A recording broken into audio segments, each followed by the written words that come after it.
Dear students, in this lecture we discuss methods to solve the simultaneous equation dx by p equal to dy by q equal to dz by dr।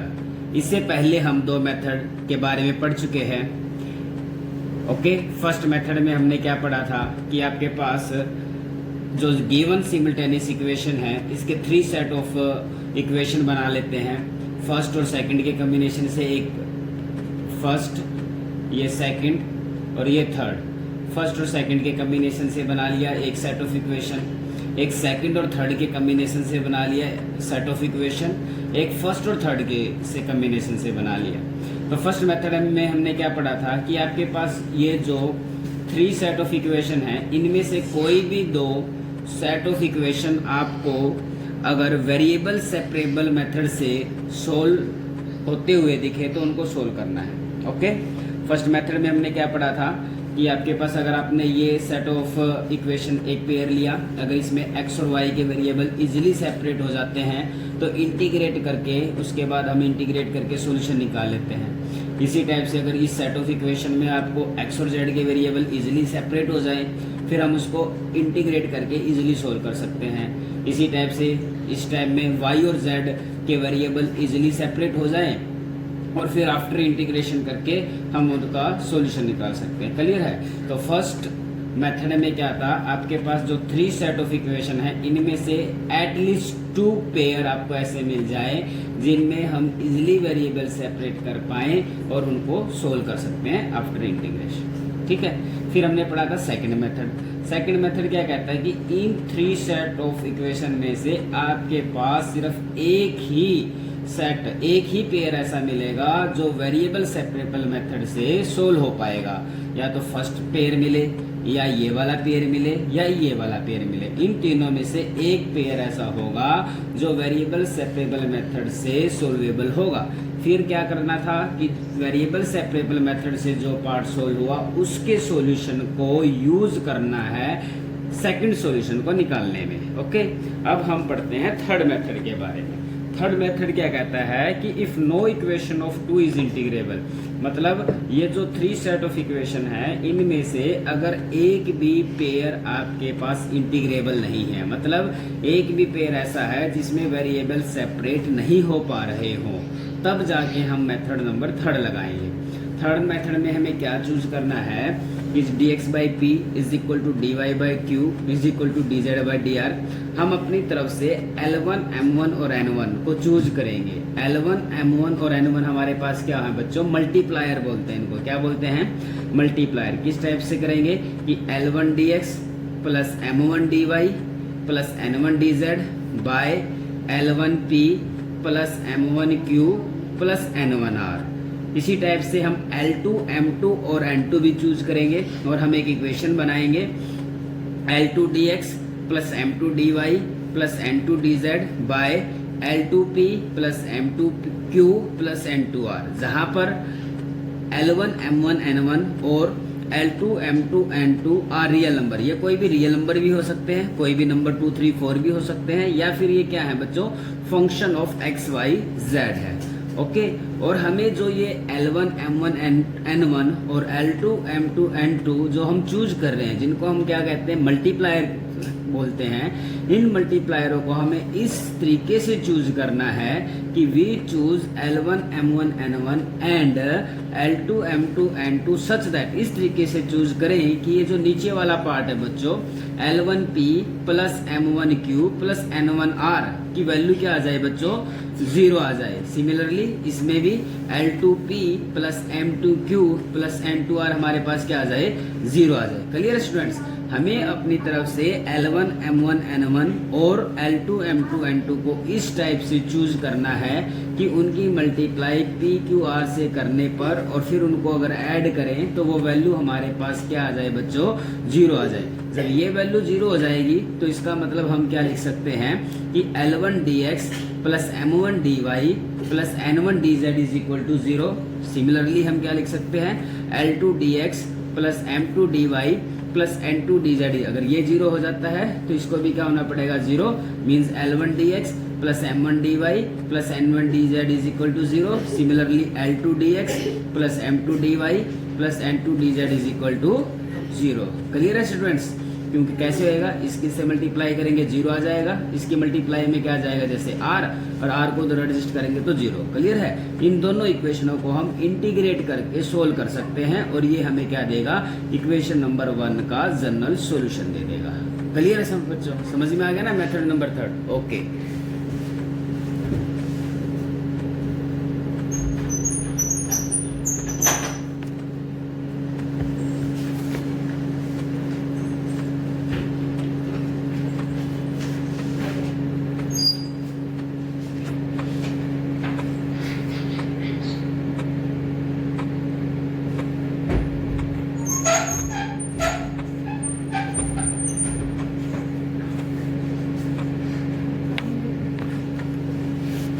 अब हम इस method पर बच्चों एक question practice करते हैं।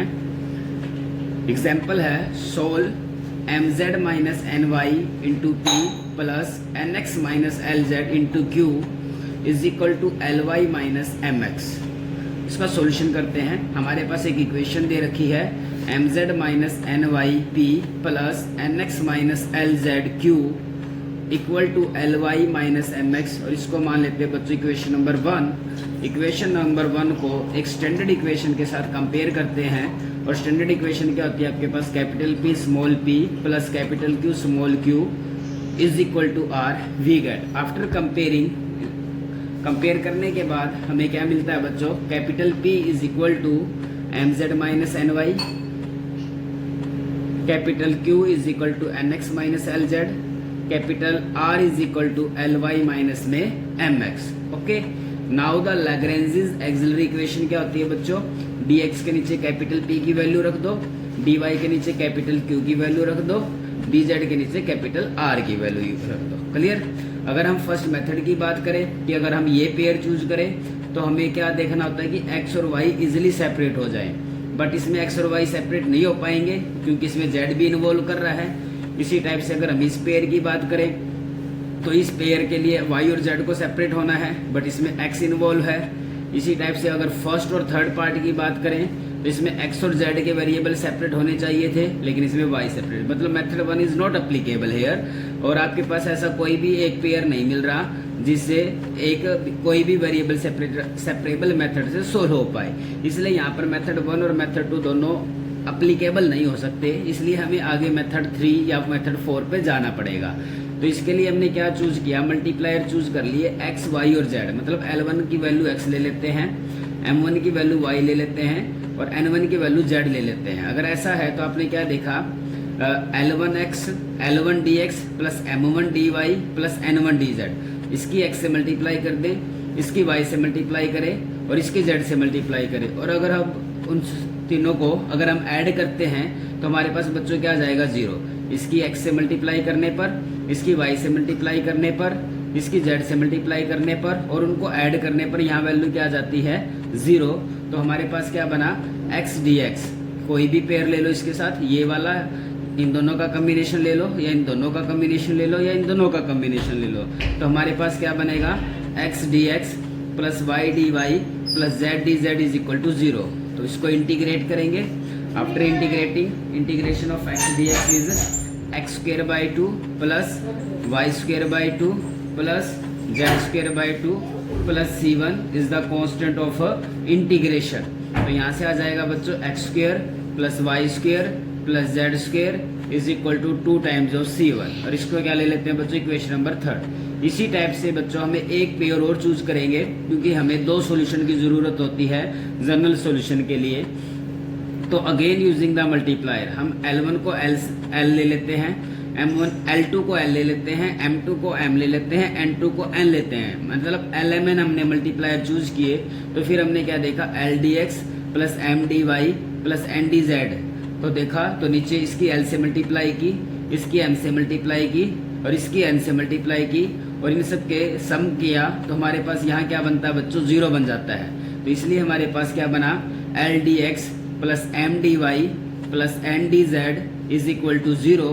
तो this after integrating we have L integration of dx is x, plus M Y plus N Z plus constant equal to constant of integration that give the required solution. So from third and fourth, the required general solution of 1 is given by f of u comma v is equal to 0, जहाँ पर u का काम हम ले लेते हैं X square plus Y square plus Z square से, और v का काम हम ले लेते हैं बच्चों L X plus M Y plus N Z से. Okay students,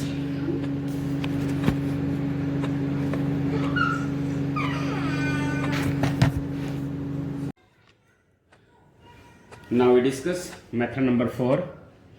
If we choose L1 M1 N1 and L2 M2 N2 such that, मतलब अब की बार हमें मल्टीप्लायर इस टाइप से चूज करने हैं कि L1P plus M1Q plus N1R is not equal to 0, means L1DX plus M1DY plus N1DZ by L1P plus M1Q plus N1R. Method third में क्या था कि नीचे वाली टर्म क्या बन जाती थी, आपके पास 0 बन जाती थी, और फिर हम क्या लिखते थे in example number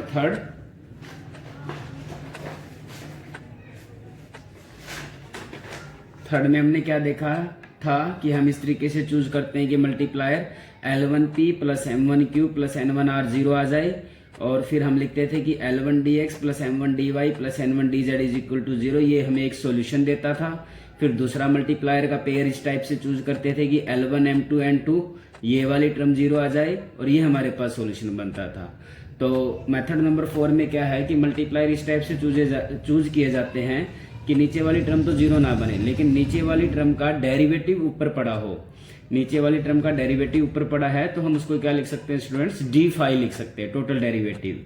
similarly L2 M2 N2 multiplier को इस टाइप से चूज करना है कि L2P plus M2Q plus N2R is not equal to 0, और ये जो पेयर बना, ये जो फ्रैक्शन है L2DX plus M2DY plus N2DZ by L2P plus M2Q plus N2R, मतलब नीचे वाली टर्म का डेरिवेटिव ऊपर पड़ा है तो वो मिलकर क्या बनाए डी साई, उसको हम क्या लिख देते हैं डी साई.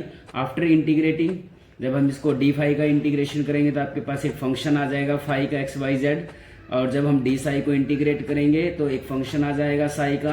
फाई और साई मिलकर हमें क्या देंगे बच्चों, जनरल सॉल्यूशन. क्लियर है? तो हमने बच्चों सिमल्टेनियस इक्वेशन को सोल्व करने के मेथड 4 मेथड सीखे, मेथड 1, 2, 3 एंड 4. मेथड 1 में हम क्या देखते हैं कि आपके पास ये जो 3 सेट्स ऑफ इक्वेशंस हैं, इनमें से कोई भी 2 हमें इस टाइप की इक्वेशन मिल जाए जिनमें हम वेरिएबल सेपरेट कर पाएं, और उनको वेरिएबल सेपरेट करके इंटीग्रेशन करके हमें 2 सॉल्यूशन मिल जाएंगे. मेथड 2 में क्या था कि इन तीनों में से कोई भी एक, ओनली वन, हमें एक ही मिलेगी जिसके वेरिएबल सेपरेट करके हम उसका सॉल्यूशन निकाल सकते हैं, और उस सॉल्यूशन का यूज करना है सेकंड सॉल्यूशन को निकालने के लिए. और थर्ड मेथड में हम मल्टीप्लायर इस टाइप से चूज करते हैं कि L1P plus M1Q plus N1R 0 आ जाए, L2P plus M2Q plus N2R is equal to 0 आ जाए. तो हमें ये 2 इक्वेशंस क्या देती हैं बच्चों, ये 2 इक्वेशंस हमें सॉल्यूशन देती है. और मेथड नंबर 4 में हम मल्टीप्लायर को इस टाइप से चूज करते हैं कि नीचे वाली टर्म का डेरिवेटिव ऊपर पड़ा हो, तो वो क्या हो जाएगा, टोटल डेरिवेटिव d5 के इक्वल हो जाएगा, एक d साई के इक्वल हो जाएगा. After integrating we get the phi and psi and that give the general solution. तो एग्जांपल मेथड नंबर 4 को एक एग्जांपल की हेल्प से समझ लेते हैं कि आपके पास एक इक्वेशन दे रखी है y plus Z P z plus X Q is equal to x plus Y. Complete given equation compare कर लेते हैं गिवन इक्वेशन को स्टैंडर्ड इक्वेशन के साथ. स्टैंडर्ड इक्वेशन होती है capital P P plus capital Q Q is equal to R, जहां पर कैपिटल पी का काम ये करेगा, कैपिटल क्यू का काम ये करेगा, और कैपिटल आर का काम ये करेगा. फिर आपको पता है हम सेकंड स्टेप में क्या लिखते हैं, लैग्रेंज एक्सिलरी इक्वेशन लिखते हैं. वो क्या होती है, dx के साथ कैपिटल P होता है, dy के साथ कैपिटल Q होता है, dz के साथ कैपिटल R होता है. P, Q और R की वैल्यू, P, Q और R की वैल्यूज यहाँ पर पुट कर देते हैं. ओके स्टूडेंट्स, अगर हम इसमें फर्स्ट मेथड के बारे में सोचें कि फर्स्ट पेयर ये लेके देखें, तो इसमें x और y की रिक्वायरमेंट है, बट z भी इसमें इन्वॉल्व है, तो इसलिए वेरिएबल सेपरेट नहीं हो पाएंगे. इन दोनों के कम्बिनेशन से भी वेरिएबल सेपरेट नहीं हो पाएंगे, और इन फर्स्ट और थर्ड के कम्बिनेशन से भी वेरिएबल सेपरेट नहीं हो पाएंगे. तो इसका मतलब method number 1, 2, 3 is not 1, 2 is not applicable. Clear. अब हमें मल्टीप्लायर को चूज करना है, या तो नीचे वाली टर्म 0 बन जाए इस टाइप से सोचना है, या फिर इस टाइप से सोचना है कि नीचे वाली टर्म का डेरिवेटिव ऊपर पड़ेगा इस टाइप से। अब हमने देखा कि हम मल्टीप्लायर चूज कर लेते हैं 1 -1 एंड 0। हमने मल्टीप्लायर को चूज किया 1 -1 एंड 0 मीन्स dx को 1 से मल्टीप्लाई कर दो, dy को -1 से, dz को 0 से, तो ये बन जाएगा dx माइनस dy, और साथ में प्लस में क्या बनेगा 0 इंटू में dz। इसकी 1 से मल्टीप्लाई, इसकी -1 से मल्टीप्लाई, इसको 0 से मल्टीप्लाई, और जब इनको ऐड करते हैं तो y plus Z minus Z plus X, तो ऊपर बना dx माइनस dy, नीचे y प्लस जेड में से z प्लस एक्स को माइनस करेंगे तो y माइनस एक्स, ओके। और that is equal to dx minus dy, नीचे कॉमन लिया माइनस, ये बना x माइनस वाई। जब नीचे वाले टर्म का डेरिवेटिव लोगे टोटल डेरिवेटिव x का dx बन जाता है माइनस में y का जैसे dy, तो इसको लिखा जा सकता है d of x comma Y means dx minus dy divide by minus of x minus Y. Clear है। इसको हम इक्वेशन नंबर 3 मान लेते हैं। सिमिलरली एक पेयर और हमने चूज किया मल्टीप्लायर का 0 1 एंड -1, तो इसकी 0 से मल्टीप्लाई, इसकी 1 से मल्टीप्लाई, इसकी -1 से मल्टीप्लाई, तो ये 0 इंटू डी एक्स 0 बन जाएगा, dy माइनस में dz, तो यहाँ से बन जाएगा 0 into something, 0 into Y plus Z, 1 into Z plus X, -1 into X plus Y. इसको सोल्व किया तो आपके पास बना dy minus dz by Z minus Y, नीचे वाले टर्म में से माइनस कॉमन ले लेते हैं और ये इक्वेशन नंबर 4 लिख देते हैं। क्लियर। एक और मल्टीप्लायर चूज कर लेते हैं तीनों के साथ 1 1 एंड 1, तो हमें क्या मिलेगा dx plus dy plus dz, x plus Y plus Z plus X, जो हमें मिलकर क्या देगा बच्चों dx plus dy by dz by 2 times of x plus Y plus Z, और इसको इक्वेशन नंबर 4 ले लेते हैं। तो equation number 3 here, equation number 3 4 और 5, from equation number 3 4 and 5 we observe, हमें क्या देखा कि dx माइनस dy के नीचे है minus of x minus Y, dy minus dz के नीचे है minus of y minus Z, dx plus dy plus dz के नीचे 2 times of x plus Y plus Z. अब इनमें से हम फर्स्ट 2 फ्रैक्शन ले लेते हैं। फर्स्ट 2 फ्रैक्शन लिए माइनस से माइनस कैंसिल हो जाएगा, और इसको इंटीग्रेट किया तो नीचे वाले टर्म का डेरिवेटिव ऊपर पड़ा है, मीन्स इंटीग्रेशन करोगे 1/x इंटू डी एक्स, जैसे भी आपके पास ये हो कि 1/x इंटू में डी एक्स, तो इसका इंटीग्रेशन क्या होगा log ऑफ x, तो इसी टाइप से इसका इंटीग्रेशन क्या आ जाएगा log of x minus Y. इसका इंटीग्रेशन करेंगे तो क्या बनेगा log of y minus Z. जब दोनों टर्म में log में है तो हम कांस्टेंट ऑफ इंटीग्रेशन भी log में ऐड कर लेते हैं, log ऑफ c1, तो log of x minus Y, इस टर्म को इधर ले आए log m minus log n, तो इसको लिखा जा सकता है log m बाई n। तो log से log आपका एंटी log लेके कैंसिल कर देंगे, तो हमें क्या मिल जाएगा x minus Y by Y minus Z is equal to c1। Okay students, तो इससे हमें क्या मिला x minus Y by Y minus Z is equal to c1। एक सोल्यूशन हमें मिल चुका है। इसी टाइप से टेकिंग लास्ट 2 फ्रैक्शन, अगर दो लास्ट के 2 फ्रैक्शन लेते हैं तो हमने देखा सेकंड फ्रैक्शन था dy माइनस dz, इसके साथ था minus of y minus z, और लास्ट फ्रैक्शन था dx plus dy plus dz, और साथ में था 2 times of x plus Y plus Z. इस टर्म का डेरिवेटिव ऊपर है तो मीन्स इसका इंटीग्रेट करेंगे तो ये बन जाएगा minus log of y minus Z. इसका इंटीग्रेशन करेंगे 1/2 बाहर लिया, x dx plus dy plus dz mean log of x plus Y plus Z. दोनों टर्में log में है तो कांस्टेंट ऑफ इंटीग्रेशन भी log में ऐड कर लेते हैं, log ऑफ c2, 2 को इधर लिया एडजस्ट कर दिया, -2 time of log of y minus Z, और यहाँ से 2 हट जाएगा, 2 इसके साथ एडजस्ट हो जाएगा, मतलब यहाँ पर आपके पास क्या आ जाएगा 2 आ जाएगा, 2 log c2। Okay, after that -2 times of log of y minus Z, इस टर्म को इधर ले आए, और log of 2 times of log of c2, एक नया कांस्टेंट आए, मतलब ये क्या बन जाएगा c2 का होल स्क्वायर बन जाएगा, -2 को कॉमन लिया, 2 times of log of y minus Z plus बन जाएगा log ऑफ c2 का क्या आपके पास होल स्क्वायर है। क्लियर। n log m है तो m to the power n adjust हो जाएगा, ये log माइनस को इधर एडजस्ट कर दिया। ओके स्टूडेंट्स, तो ये c2 की पावर -2 बन जाएगी, और log this log m plus log n था तो log mn बन जाएगा, log से log आपका कैंसिल आउट हो जाएगा, तो ये बन जाएगा y माइनस जेड का whole square, x plus Y plus Z plus में c3, और जहाँ पर c3 किसका काम कर रहा है 1/c2 स्क्वायर, तो एक सॉल्यूशन हमें ये मिल गया। तो एक सॉल्यूशन आपको ये मिला था x minus Y by Y minus Z is equal to C1।